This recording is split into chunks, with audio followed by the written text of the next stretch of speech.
2, my dear friends, you can't grow while holding on to what's breaking you. That's not just a motivational line. It's a reality most people live in denial of. We cling to relationships that drain us, mindsets that sabotage us, and habits that hold us hostage.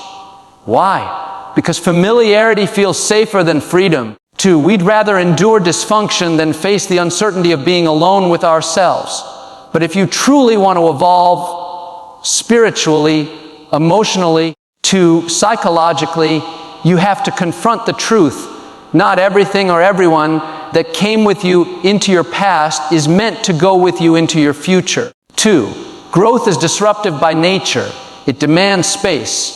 Space in your mind, space in your soul, and often space in your circle. When you hold on to what's already decaying, 2, you're building your future on a rotten foundation. And then you wonder why you keep repeating cycles. You wonder why you feel stuck. 2, let me tell you this. There is no elevation without separation. God doesn't prune to punish, He prunes to protect. 2, some connections were only meant to teach you something, not travel with you forever. But we confuse loyalty with imprisonment. 2, we think that walking away means we've failed. No. Walking away might be the most courageous thing you ever do. It might be the first real step towards self-respect.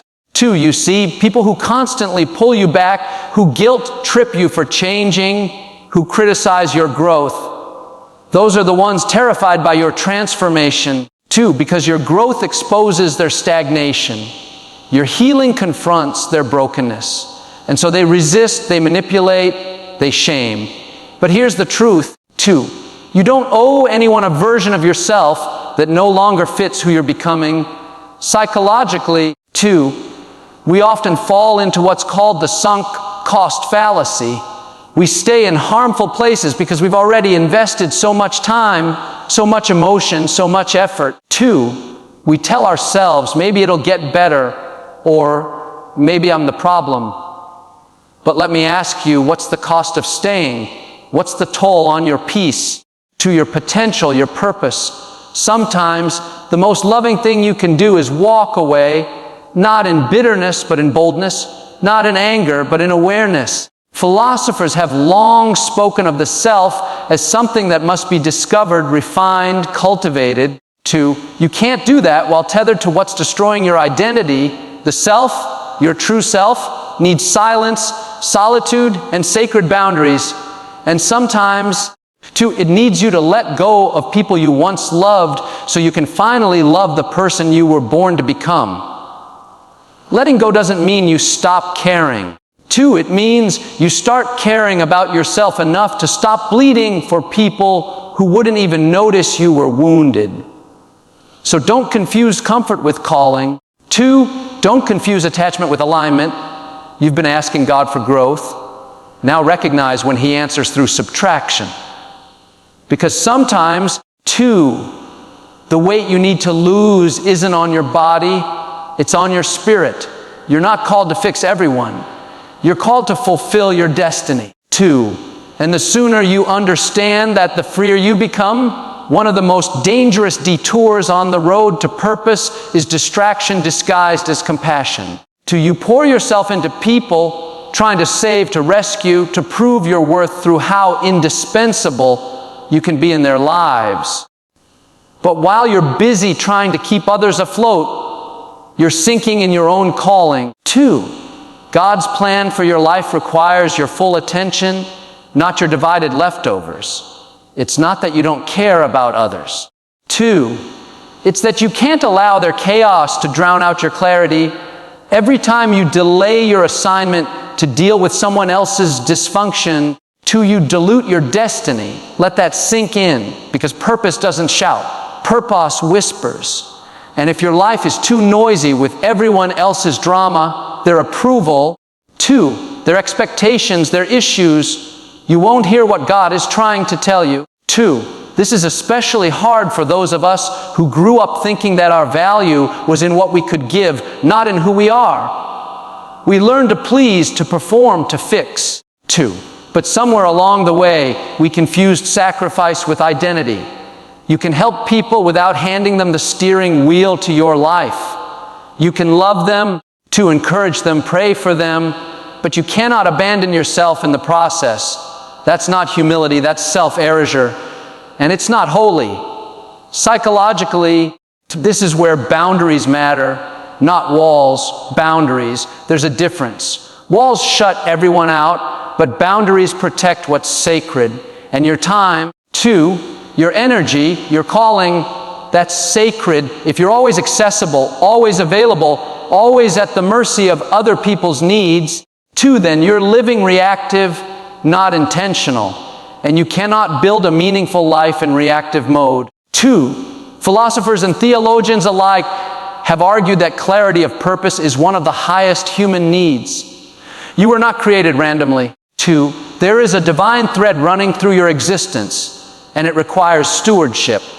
That means you have to manage your focus, manage your inputs. Not every opinion deserves a response.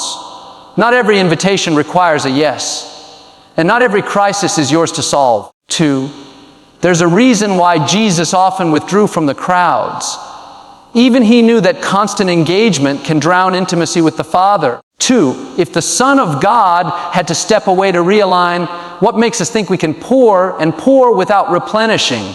Sometimes you've got to shut the door, shut the noise, shut the guilt, and listen, not to the demands of the world, but to the whisper of purpose deep within your soul. Because in the end, 2, it won't be about how many people you pleased.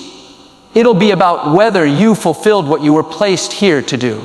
So take your eyes off who left, who stayed, 2, who misunderstood, and who never saw your value. Fix your focus, because heaven is waiting on your yes.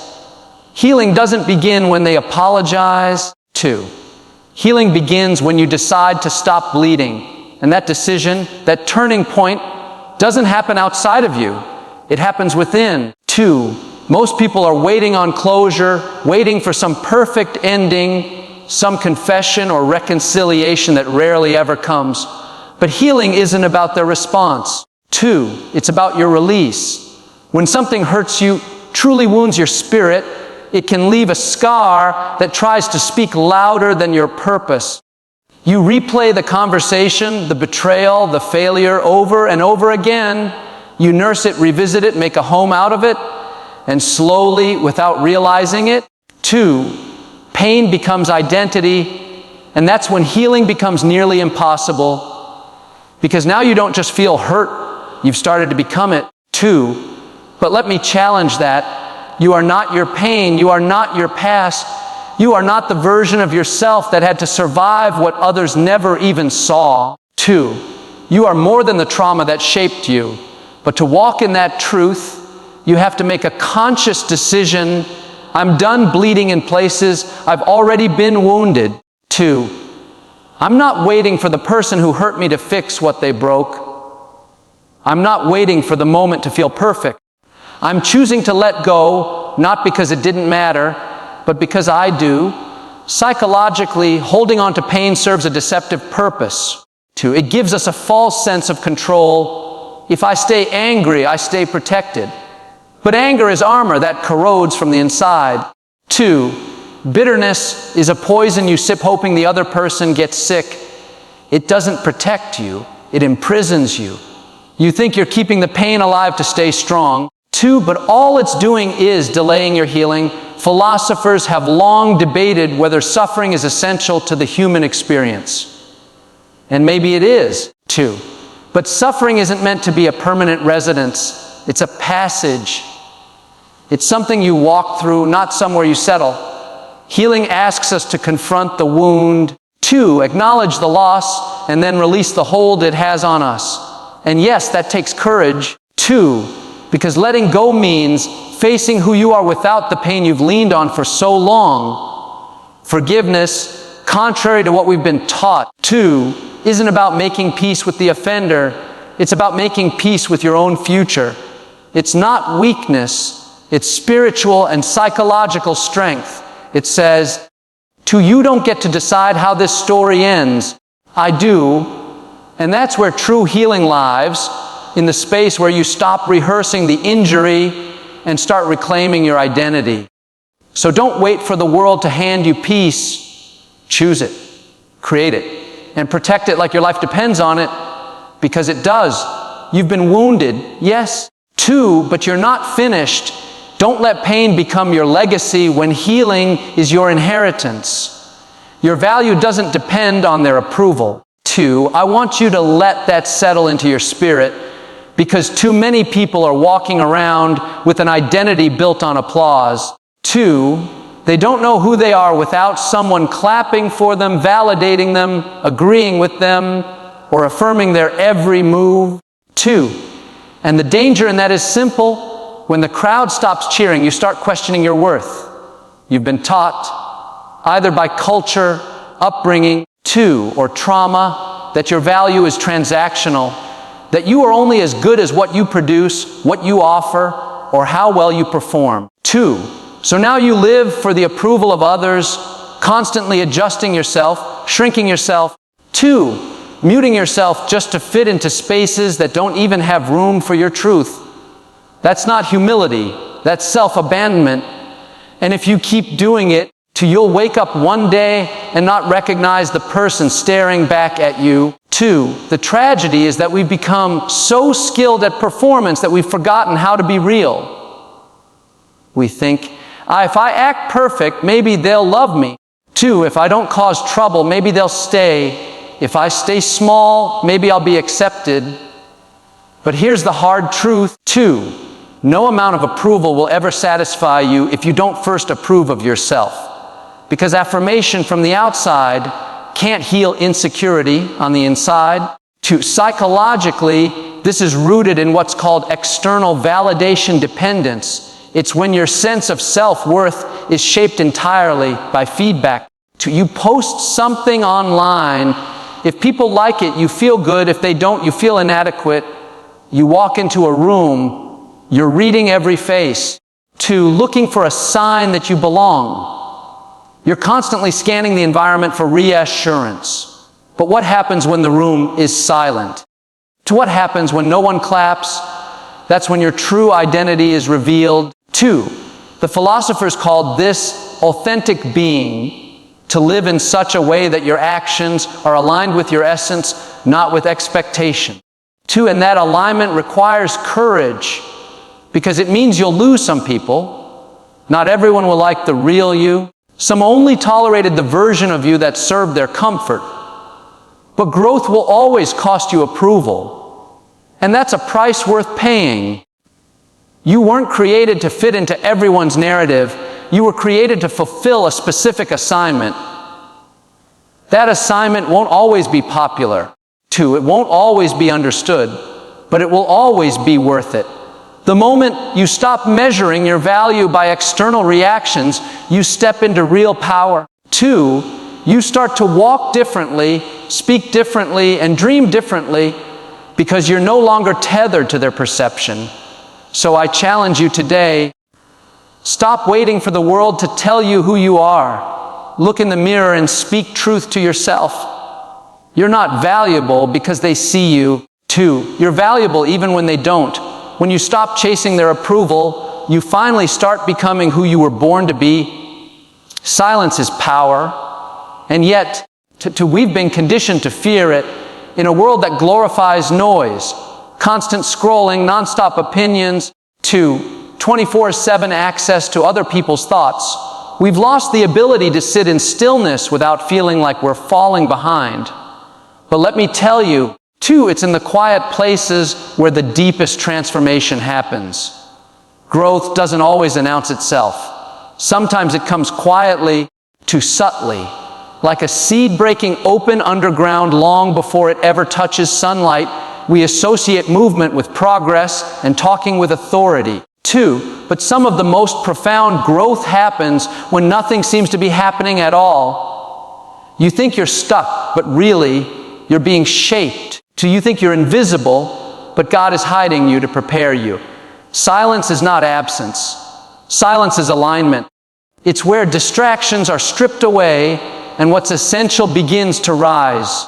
2, but you have to be willing to sit in that uncomfortable stillness long enough to hear what's actually being spoken within.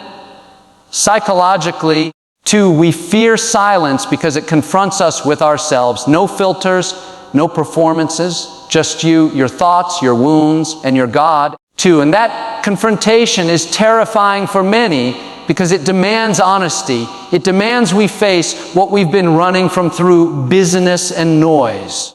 2, but listen, if you don't deal with it in silence, you will act it out in chaos. 2, and many people are living chaotic lives simply because they refuse to sit still long enough to be healed. We often think, if I'm quiet, 2, I'll be forgotten.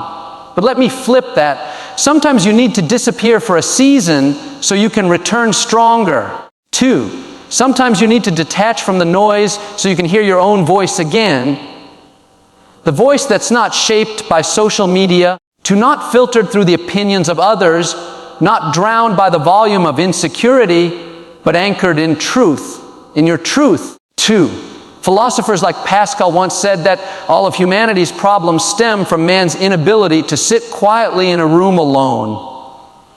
And it's still true. 2, because in that quiet space, you can no longer blame the world. You have to wrestle with your own choices, your own beliefs, your own story. And that wrestling, that's where your next level is born. Jesus himself sought solitude. He would leave the crowds, step away from the miracles, 2, and go into the wilderness, not because he was weak, but because he understood that power is replenished in private before it's revealed in public. 2, your quiet season isn't punishment, it's preparation. So stop resenting the silence. Start respecting it. Because everything loud isn't strong, and everything quiet isn't weak. You don't need to shout to be powerful. 2, you just need to know who you are loud enough on the inside that silence only makes you stronger. Letting go creates space for divine alignment. But most people are too full to receive, too full of opinions, too full of bitterness, too full of what used to be. We cling so tightly to what's familiar, to what's predictable, that we leave no room for what's possible. You keep asking for new things, but you haven't cleared the old clutter. You want peace, but you're still hosting chaos. You want purpose, but you're still nurturing wounds. And until you release what no longer serves your spirit, 2, your hands will remain too occupied to hold what God is trying to place in them. Letting go is not just an emotional act, it's a spiritual strategy. 2, it signals to God and to your own soul that you're ready to be rerouted, repositioned, and repurposed. But this requires trust. 2, because letting go means walking into a season where you don't yet have all the answers. It means being okay with questions. 2, it means surrendering control, not because you're weak, but because you're wise enough to know that control was always an illusion anyway. Psychologically, the human mind seeks patterns. We crave predictability even when it's painful. That's why we sometimes stay in toxic cycles, not because we enjoy the pain, 2, but because we've normalized it. We fear the unknown more than the dysfunction we've grown used to. But philosophically, transformation only begins where comfort ends. And spiritually, you can't walk into divine alignment while dragging what God already told you to drop. Alignment doesn't just mean everything feels good. It means everything fits even when it stretches you. It means the right people begin to find you. 2, the right opportunities begin to open. The right internal peace begins to settle. Not because you forced it, but because you made room for it. 2, and that room was created through release. You've got to understand destiny is weighty, purpose has gravity. 2, and some of what you're carrying simply can't go with you into the next level. That relationship, that job, that habit, 2, that identity you built around surviving, it served you once, but it's stunting you now. And the longer you hold on, the more you delay what's trying to reach you. 2, letting go might hurt your feelings for a moment, but holding on will sabotage your future for a lifetime. 2, Jesus told his disciples to shake the dust off their feet when they weren't received. Why? Because even rejection has residue. If you carry it too long, it begins to affect your direction. That's why letting go isn't weakness, it's wisdom. It says, I'm no longer feeding what's starving me. 2, I'm no longer attached to what distracts me. I'm clearing the space so I can walk in alignment with clarity, with courage, and with peace. So don't just pray for the next season, prepare for it. Release the weight, clear the space, and let divine alignment do what striving never could.